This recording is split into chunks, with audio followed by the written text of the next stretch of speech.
Sejam bem-vindos de volta. Então, com a aula 10 dessa semana, nós encerraremos o curso. Essa é a última aula e, na verdade, nós vamos abordar aqui então as séries de Fourier, que é o último tópico da matéria.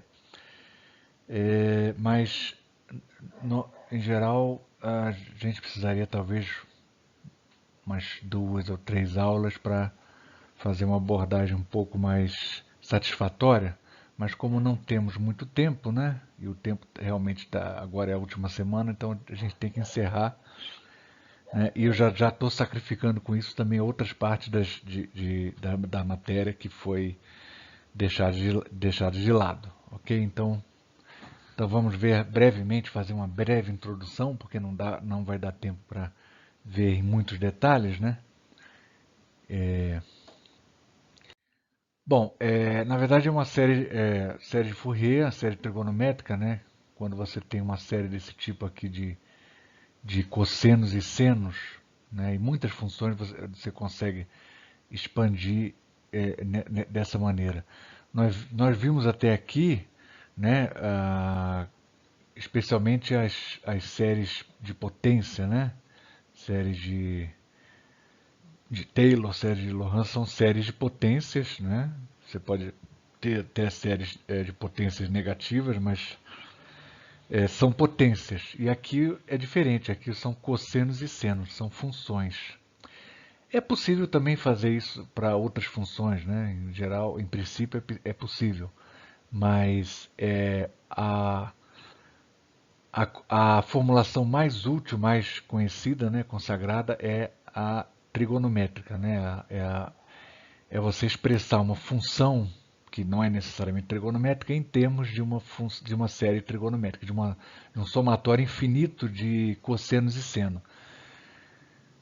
Por exemplo, você pode expressar o cosseno, você pode expandir o cosseno de x, que é a função trigonométrica, né, em termos na série de Taylor, né, em potência de x, né, por exemplo. Mas o inverso também você pode fazer. Você pode expandir uma função, uma potência, sei lá, a gente vai até abordar um exemplo desse, em séries de cossenos e senos, ou senos. Então, nesse aspecto que se concentra então essa parte da matéria. Muitas funções. Então, bom, como eu já falei, muitas funções a gente pode representar. Então, o problema assim básico assim que existe aqui nessa parte da matéria é esse, né? Você ter dado uma função, como é que eu represento ela em séries de seno e cosseno, né? Então a gente vai supor que uma determinada série com coeficientes, né, reais, né? E sendo que eu não falei não, mas esse n, aqui depois m, esse mn são números naturais, né? Tá claro que são números naturais. No máximo números inteiros. Então, dada uma série, para que se ela convergir uniformemente nesse intervalo, então a gente pode escrever o seguinte: vamos dar um nome para essa série. Então a gente vai chamar de um f de x, é uma função, né? Tá certo? Lembra que esse conceito de convergência uniforme, né, lá das variáveis complexas, para um único valor de n maiúsculo, para todos os nzinhos maiores do que esse valor determinado, ah, toda a série ela converge, né? Ou pelo menos toda a sequência formada pelas séries parciais, ela é convergente. Mas esse n é um único, ele tem que ser um único para todo valor de x. Se ele não for um único, então você não tem uma convergência uniforme. Lembra que tem uma sutileza assim, né? No conceito de convergência uniforme, só para provocar aí a memória. Então a gente pode escrever isso aqui, né? A gente pode, já que, que essa série converge, a gente pode dar um nome para ela, chamar de f de x. E se a gente multiplicar toda essa equação que está aqui, ó, por cosseno de mx e integrar de menos π até π na variável x, a gente vai obter isso aqui. Né? A gente obtém diretamente isso aqui, né? Diretamente, essa equação daqui. Daí, aí é conta, né? Você vai ver que, por exemplo, integral, esse tipo de integral aqui, ó, para qualquer m e n é sempre zero, de menos π até π. Essa outra integral também vai ser zero se m for diferente de n, mas se for igual, aí você vai ter π. É uma integral até, não é tão trivial assim, mas você já deve ter condição de fazer, né? De tentar fazer já. Isso aí deve ser no máximo cálculo 2, né? Integral do cosseno ao quadrado, né? De x no fundo. Faz a mudança de variável, u igual a mx, e depois faz mais integrações por parte, e faz algumas outras manipulações, e aí você consegue escrever em termos da integral do seno ao quadrado, que aí repete também o negócio de novo, aí você vai entrar numa equação algébrica e vai resolver a integral. Então, isso aqui são as relações de ortogonalidade. Eu ainda tenho a outra integral que eu não coloquei aqui por pura falta de espaço, que é a integral do seno de nx vezes seno de mx dx, também é zero se m for igual a n, for diferente de n, mas é igual a π se m igual a n. Então, você tem essa relação aqui e duas relações desse tipo. Tem essa relação para o cosseno e a outra igual para o seno, que eu omiti por falta de espaço aqui, tá? Mas eu acho que fica subentendido, né? Eu acho que todo mundo entendeu. E a consequência é a seguinte, né? Você, por exemplo, essa integral aqui vai ser zero, tá certo? Isso aqui vai dar um seno, né, de mx sobre m, e o seno de π menos o seno de menos π é zero de todo jeito. Então, esse tipo de conta, né, que eu não vou entrar muito em detalhe, mas o essencial aqui que eu estou falando que está sendo feito é isso aqui. Né? Você multiplicou por cosseno de mx, essa equação aqui, integrou de menos π a π, aplicou essas relações aqui de ortogonalidade, você vai aplicar aqui, ó. Então, se o m for igual a n, essa integral aqui é diferente de zero, aí você vai sobreviver. Vai sobreviver um único a m, tá certo? Quando o n ficou igual a m. Né? Para todos os n's diferentes de m, essa integral dá zero, então só vai sobrar um coeficiente aqui. Aqui é a mesma coisa. Mesmo mecanismo acontece aqui. De modo que, como resultado, eu posso escrever as expressões para cada um desses coeficientes aqui, AN, no caso M, né? AM e BM. Então, está aqui as expressões. Então, isso aqui é a fórmula importantíssima, né? Porque por meio dessa fórmula aqui, eu posso dizer, eu sei essa função, então eu posso expandir essa função em série, nessa série trigonométrica. Os coeficientes dessa série são dados por essa expressão aqui. Eu só fazer na mão mesmo, tem que fazer na mão para achar os coeficientes. Tá certo? Lembrando que aqui, ó, se você colocar o m igual a zero, você vai achar a expressão para o a0, e essa expressão ela pode ser achada aqui também, por sorte, né? Então, por isso que essa expressão também vale para o a0. Porque antes, em princípio, valeria apenas a partir de 1, 2, 3, 4, 5, mas também vale para o a0. Aqui não, aqui só vale mesmo porque não existe B0, né? O B a gente só definiu aqui B 1, 2, 3, 4, 5, 6, 7 até infinito. Mas o A aqui a gente definiu A 1, 2, 3, infinito, mas tem esse A0 também que pode ser, através dessa equação, pode ser achado. E essa fórmula que vem dessa equação daqui, essa fórmula que vem dessa equação, essa fórmula do A0, ela cabe aqui, ó, também, ela cabe aqui, tá? Mas não estou dizendo com isso que a fórmula do A0 venha a partir dessa equação, ela vem a partir dessa equação daqui, tá certo? Mas você pode usar isso aqui, ó, essa fórmula aqui vale para todos os casos, então beleza, você acha o A0 e os outros coeficientes A1, A2, A3 e também B1, B2 e B3, etc. Ok? Exemplo. Então, vamos, primeira aplicação dessa teoria aí que eu acabei que coube num slide só. Vamos fazer aquilo ali, ó. A gente vai ter uma potência de x, ó, um x ao quadrado. Será que dá para a gente expandir isso aqui em série de potência, em série trigonométrica? Aí você aplica a fórmula direto. É só aplicar a fórmula direto. Fórmula do A0 é isso aqui, né? Aplica aqui direto. Dá 2π2 sobre 3, depois na hora de escrever a série, o que vai acontecer? A0 sobre 2, então vai ficar π ao quadrado sobre 3, tá certo? Que está aqui tá aí na resposta, né? Já vou antecipar aqui. E os outros coeficientes também se aplica a fórmula direta, e aí tem que... Eu até facilitei um pouco para vocês, ó, para resolver essa equação, ó, eu integrei por partes, tá certo? Aqui você tem que fazer a integração por partes duas vezes. Duas vezes por parte. Chama o de x ao quadrado. Cosseno de nx dx chama de dv. Aí integra por partes. Aí vai aparecer uma coisa parecida lá, uma integral de x cosseno de x.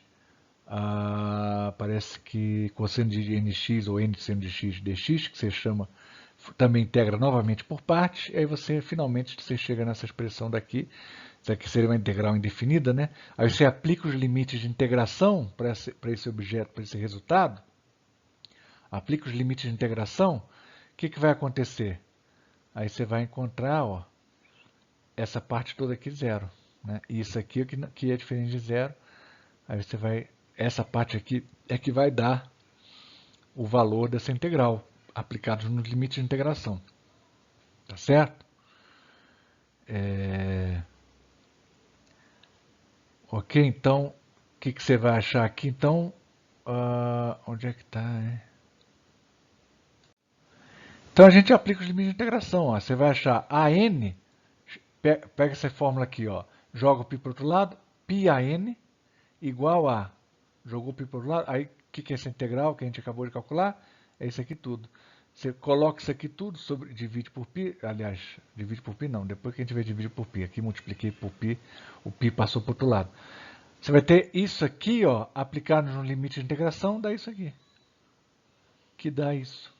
Mas o cosseno de nπ, você repara que é menos 1 elevado a n. Porque, por exemplo, quando n igual a 1, quando n igual a ímpar, o cosseno está lá na posição de 180 graus, né? O cosseno é menos 1. E quando n é par, você tem 2π, 4π, 0. O cosseno vale 1. Não é isso? Então, você pode expressar isso aqui em termos dessa potência aqui, menos 1 elevado a n. Isso aqui vai ser menos 1 se n é ímpar e mais 1 se n é par. Aí você substitui aqui, você vai... Então, finalmente, a gente tem essa expressão aqui para o AN, ou essa, né? Essa daqui. O π cancela com π aqui, né? Conclusão, qual é a série de Fourier? Está aqui. Então, esse é o primeiro exemplo. Exemplo direto de você achar a expansão de Fourier. Agora, tem uma... Bom, enfim, isso aqui é válido aonde? No intervalo de menos π até π, tá certo? Porque isso aqui tudo é periódico, é uma função periódica. Se eu trocar o x para x, adicionar 2π ao x ou 4π, o que eu vou ter? Vou ter a mesma coisa, pela natureza do cosseno, né? E seno. Aqui, não, repara que... Então, eu vou também falar disso novamente. Mas repara que o b, aqui eu não falei, né, é zero, né? Por que é zero? Porque aqui você tem uma função par, que é o x ao quadrado, multiplicado por uma função ímpar. Então, essa função aqui é ímpar toda. a integral de uma função ímpar, né, no intervalo aqui simétrico, né, vai ser anulada. Né, vai ser anulada. Você tem essa simetria aqui, ó, quer ver? Bom, eu não vou desenhar. Mas esse, aqui esse outro exemplo aqui ilustra bem, ó. Isso aqui é uma função ímpar também, ó. É uma função ímpar. Tá vendo? Que aqui nossa função é par, mas o integrando é ímpar. Quando o integrando é ímpar, aí a função se cancela. Nesse caso aqui, ó, nesse exemplo 2, ó, é uma função descontínua, tá? Função descontínua. A representação gráfica dessa função aqui, que é dada no exemplo, está aqui, né? Função descontínua. Aí quem são os coeficientes? Você aplica na mão mesmo, aplica a fórmula normal. Você vai achar todos os coeficientes a n são zero. Por quê? Porque você bom, você pode fazer na mão mesmo e vai achar zero. Mas também você poderia concluir, sem fazer a conta, você poderia concluir que isso aqui, no caso, para essa função seria zero. Por quê? Porque essa função aqui é ímpar, tá certo? Essa função é ímpar. Multiplicada por uma função par, vai dar uma função par, que é o cosseno de nx, vai dar uma função ímpar. Então, a integral de uma função ímpar simétrica, de menos π até π, é zero. Então, por isso que isso aqui se anula. Mas também você pode também fazer na mão, e também você vai ver que é zero. Fazendo aqui na mão o coeficiente bn, você vai achar que é diferente de zero. Quando nzinho for ímpar e quando for par, né, e vai ser de zero. E diferente de zero se n for ímpar, que vai ser essa quantidade daqui. Então isso aqui é conta direta, conta de integral, conta direta. Não tem mistério, é só trabalho braçal isso aqui, tá certo? Então até agora, nessa matéria que a gente está dando, até agora o que tem? Você tem uma receita de bolo. Como é que você acha os coeficientes A e B da série trigonométrica? Só isso. Tá certo? Agora uma observação sobre o fato das séries trigonométricas apresentarem essa característica de serem periódicas, né? Você tem a periodicidade aqui de menos π até π.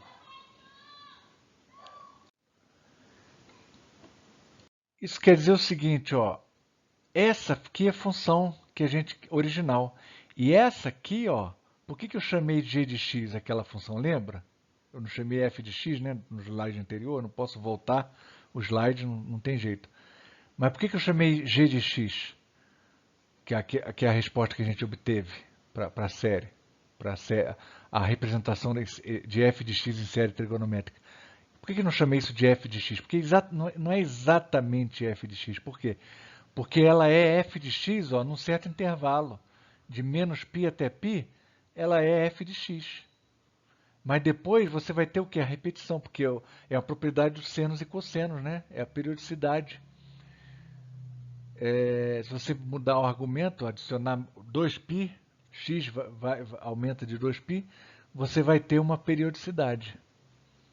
Vai tudo se repetir. Então essa série trigonométrica, ela está me reproduzindo essa função aqui, ó, com essa que tem essa representação gráfica. Apenas no intervalo de menos π até π você tem a representação fiel. Né? Aliás, não é tão fiel assim, porque esse ponto aqui, ó, ele foi trazido para o... Aqui é um ponto aberto, aqui é aberto, mas aqui é fechado. Tá certo? Mas aí é só isso aí tá bom, né? Já representa bem a função. Tá certo? Mas como é que você pode também aumentar? Você pode também aumentar artificialmente esse intervalo de menos π até π. Como? Fazendo isso aqui, ó, fazendo uma mudança de variável. Isso aqui é uma mudança de variável. Eu estava com a variável x, trabalhando com a variável x, e passei a trabalhar com a variável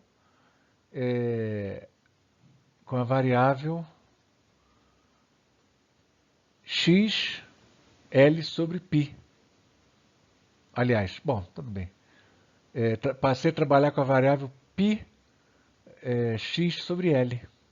Essa é a minha nova variável. Chama isso aqui da nova variável. Aí você vai ver que na verdade as suas fórmulas vão, que a gente tinha aquele formulário, né, de você achar os coeficientes vão ser reescritos dessa maneira daqui, ó, onde tinha 1 sobre π, você tem 1 sobre L, que aí eu posso, quanto maior for esse L, maior vai ser essa distância aqui, o intervalo coberto pela série trigonométrica, tá certo? Maior vai ser o intervalo, o período, né? Então eu posso fazer isso aí, esse ajuste, digamos, manual, né? Que seria. E essa fórmula aqui é bem muito comum de aparecer nas equações diferenciais, né? Esse tipo de expansão que tem essa cara, ela vai ocorrer muito nos problemas vários problemas, né? De físicos, né? De transmissão de calor, uma opção de problema. Ok?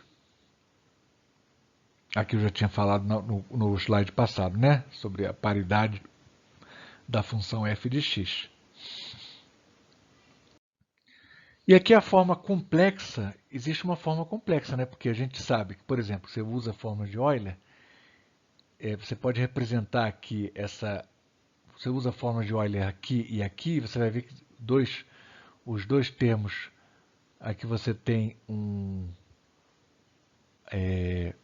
vai aparecer um menos i vezes o seno desse argumento daqui, e aqui, aliás, mais i, né? Aqui um menos i que se cancela, vai sobrar só o cosseno. Então, isso aqui é uma identidade. Você aplica a fórmula de Euler, você chega nessa identidade aqui, ó. Isso aqui é uma identidade. O cosseno de nπx sobre L, você pode escrever dessa maneira. Mesma coisa para o seno. Mesma coisa. Fazendo assim, ó, eu posso... claro que uma função, se eu posso representar uma função por série de cosseno e seno, então eu vou poder representar por uma série, aqui como tem sinal de menos, né? Você pode ter infinitos infinitas exponenciais. Uma série de exponenciais, ó, de menos infinito até mais infinito. E, inclusive, dá até para calcular esse valor esses coeficientes aqui. Em termos de AN, BN, dá para calcular. Eu até não escrevi aqui, né? Mas pode fazer como exercício. E mais como exercício adicional, ó, mostre que CN igual a isso aqui. Isso aqui. Tá certo? Isso aqui eu deixei um exercício um pouco mais complicado, mas que a abordagem aqui em detalhe ia tomar muito tempo da gente. Tá certo? Isso aqui tem, provavelmente, esse aqui, ó, esse desenvolvimento aqui, vocês vão encontrar em qualquer livro de física matemática, tá? Isso aí tem em qualquer material. Então é um material abundante.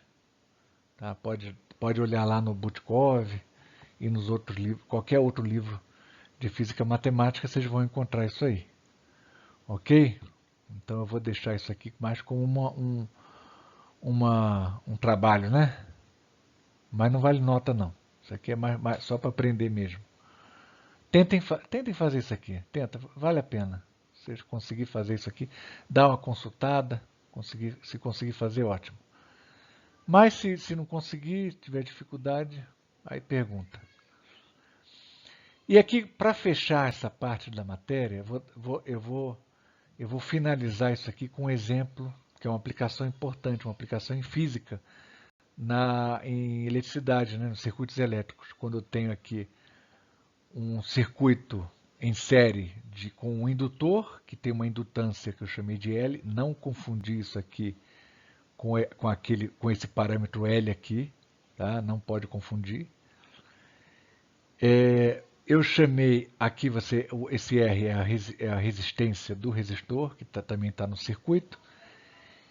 E você tem um capacitor também, tá certo? Você tem um capacitor que tem uma capacitância C no circuito. E vamos supor que isso aqui é uma função conhecida. Aqui só tem... eu só escrevi em termos de uma derivada dessa função, porque essa função aqui ela vai se identificar com a força eletromotriz que está alimentando esse circuito. Esse é um chamado circuito LRC. Você vai ter uma oscilação aí, é uma equação não homogênea, né? E a nossa variável é a corrente I de T, depende de T. Na verdade, não é variável. Variável é o tempo, né? A incógnita é a nossa função I de T. Então, o objetivo aqui é determinar que função que vai satisfazer essa equação. Na verdade, mais precisamente, o mais importante aqui para a gente vai ser a solução particular, né, da equação não homogênea. É a solução particular, porque a solução geral ela vai sumir rapidamente, porque ela depende ela carrega as condições iniciais, e as condições iniciais vão desaparecer com o tempo rapidamente e só vai sobrar a solução permanente, solução particular. Por isso que a solução particular também leva o nome de solução permanente. E a solução geral leva o nome de solução transiente, tá certo? Que ela passa logo. Aqui vamos supor que essa função é de t, vamos supor que você conhece essa função e você também pode expandi-la em séries de Fourier, ou nessa série trigonométrica aqui. Série trigonométrica, né? Ou em série complexa, né? Que a gente chamou. Aqui a estrutura é a mesma. Né? É IN x, πx, só que a variável em vez de x é t, sobre L. Mas o parâmetro, em vez de L, vai ser t sobre 2. T sobre 2, que é metade do período. Aqui o período é 2L. Ó. O período aqui é 2L, nesse caso aqui. Mas aqui o período é t sobre 2. Chamei de t sobre 2. Então a gente supõe que essa função aqui, ó, que está aqui nessa equação, ela é uma função conhecida, de antemão conhecida. O que está desconhecido é o I de t, que a gente precisa determinar. É o I de t. Mas essa função aqui é conhecida, ela é periódica e é representável, pode ser representada nesse intervalo daqui. Então você tem esse intervalo aqui que tem um período, periodicidade aqui é t, tá certo? É t. Por isso que esse t sobre 2 aqui, né? Período. Aqui você tem o t sobre 2. Eu posso rearranjar isso aqui, escrever dessa maneira. Lembrando que aqui... eu não coloquei aqui, né? O ômega aqui, ó, quem é o ômega? É 2π sobre t. 2π sobre t, tá certo? O ômega é 2π sobre t, tá aqui. Então, representando assim dessa maneira tudo, eu posso também representar a minha função desconhecida também por essa maneira aqui. Por esse tipo de série. A diferença aqui, ó, nesse caso aqui, os EN são esses coeficientes, eu os conheço todos. Essa minha função E de t é conhecida, então todos esses coeficientes são conhecidos. Mas esses CNs não são conhecidos. Mas eles vão ser conhecidos agora, quando eu substituir essa função aqui, ó, que tem essa cara, nessa equação. Na hora que eu substituir nessa equação, que sair calculando mesmo, calcula a derivada segunda, depois calcula a derivada primeira, junta tudo e põe na equação, o que eu vou encontrar? Eu vou encontrar o seguinte, ó. Eu vou encontrar isso aqui, essa equação aqui. Porque isso aqui vai ter que se ver... isso aqui são cada coeficiente, eu vou ter no lado esquerdo uma série infinita, né? No lado direito outra série. E cada termo da série tem uma exponencial diferente. Aqui você tem várias exponenciais, e elevado a i, n, ômega t, por exemplo. Tzinho, né? Ômega t. Esse n vai variando. 1, 2, 3, 4, 5, 6, 7. Aqui também eu tenho uma... Então, cada coeficiente de cada exponencial tem que ser um igual ao outro, para que essa equação seja satisfeita plenamente, tá certo? Porque as funções, no fundo, o que está em jogo aqui, né, é que as funções, deixa eu colocar aqui rapidamente, aqui, é que essas funções aqui, ó, função exponencial, I, como é que é? N, I, ômega, opa, aí não dá para escrever, I ômega T, a outra função ó, é exponencial, I, exponencial I, 2 ômega T, exponencial é I, 3 ômega T, todas essas funções são linearmente independentes. São linearmente independentes para os n's diferentes, né? Então, por isso que, no fundo, cada coeficiente tem que zerar.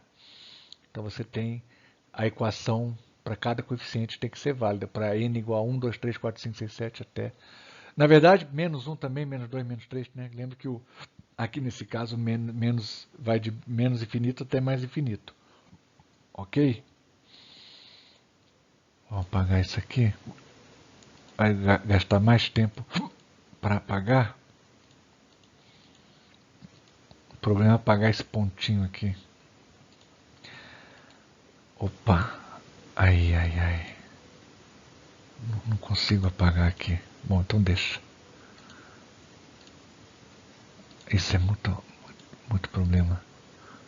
Tá certo? Então, consegui apagar. E aí eu tenho essa equação aqui, ó.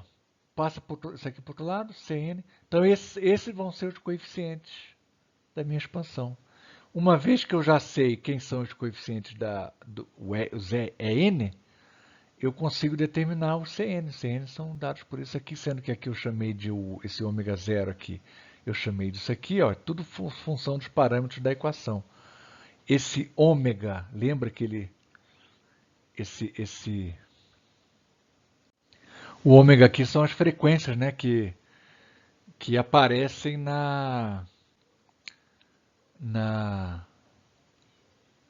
perdão, eu tô comendo mosca aqui. O ômega é aquele parâmetro, né, que é 2π sobre t.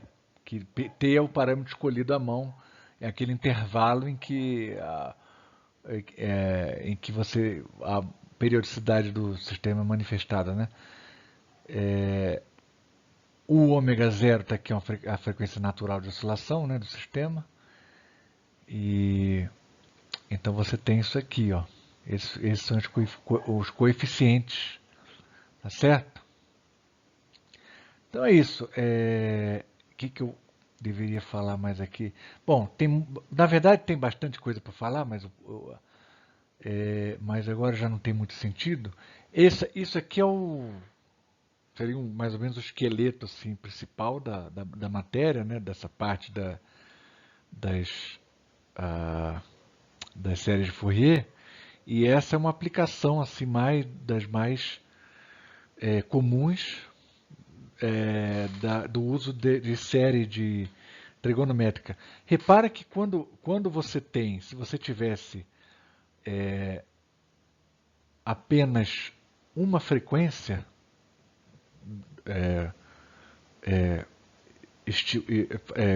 eletromotriz, né? Se a força eletromotriz estivesse numa frequência única, ou seja, se eu tivesse apenas um coeficiente e diferente de zero, o resto tudo zero, aí eu não precisaria resolver por série trigonométrica. Você teria uma solução do tipo que a gente aprende lá em Física 3, né? Ou em Física 2, no caso das oscilações mecânicas forçadas amortecidas, quando a força que está forçando lá uma mola, ela tem uma frequência determinada, é um cosseno de ômega t, né, por exemplo. Então, nesse caso, aí você teria então uma solução daquele tipo que você já viram em Física 3 ou em Física 2, tá certo? Mas nesse caso, o interessante aqui, o que está diferente, é esse aspecto aí de que aqui a gente pode estar lidando com uma força, com a força eletromotriz que tem não tem exatamente uma frequência determinada, uma frequência clara. Ela é uma função complicada, que tem várias frequências misturadas. Então aí que está a novidade e a utilidade do método usando as séries trigonométricas, ela se dá nesse aspecto, tá certo? Exatamente nesse aspecto. Tá certo? Lembrando o seguinte, gente, que nesse caso, como você tem aquela série, aquele somatório lá, série trigonométrica, né? Você tem uma quantidade discreta, pode ser infinita, né? Mas você tem uma quantidade discreta, inumerável, de frequências diferentes, que é o ômega, 2 ômega, 3 ômega, 4 ômega, 5 ômega, essas frequências estão presentes na força eletromotriz que está alimentando o meu circuito. Todas essas frequências estão presentes, frequências discretas, né? O tamanho dessa frequência que é dado pelo ômega. Essa é uma característica da força eletromotriz que já é dada de antemão. Mas no caso de você ter uma composição contínua, né, de um contínuo de frequências diferentes, aí você deveria generalizar, né, aquele somatório lá, somatório de EN exponencial I n ômega t, não é isso? Você deveria generalizar esse somatório e passar por uma integral. Ser uma integral em ômega, uma integral em ômega. Aí, nesse caso, você teria uma quantidade, uma distribuição contínua de frequências presentes na força eletromotriz que alimenta o circuito.